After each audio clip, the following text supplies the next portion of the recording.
இந்த மாலிக் இப்னு தீனார் ரலியல்லாஹு அன்ஹு ஒரு நாள் ஒரு படகை ஒரு ஆற்றை கடப்பதற்காக இந்த இக்கரையிலிருந்து அக்கறைக்கு போகணும்.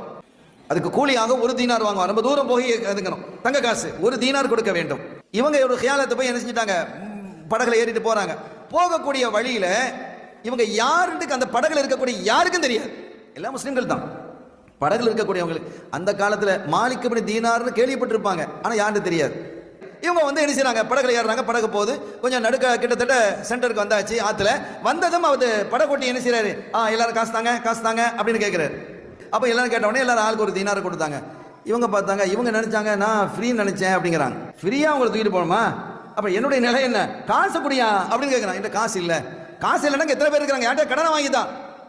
அவங்க எல்லாத்தையும் கேட்கறாங்க, என்ன தாங்க நான் பின்னால தர்றேன் அப்படின்னு கேட்கறாங்க. ஒருத்தரும் கொடுக்கல, தெரியலையே, தெரியாதவருக்கு கொடுக்க மாட்டாங்க. கடைசி சொல்லிட்டான், இப்படி இல்லைன்னா நான் ஆத்துல தூக்கி போட்டுரும் பாத்துக்குங்க அப்படிங்கிறான். கடைசியில் வேற வழி இல்லை, அவன் பார்த்தான், கோவம் வந்துருச்சு அவனுக்கு, ஆத்துல பிடிச்சி தள்ளி விடுறான், தூக்கிட்டான்.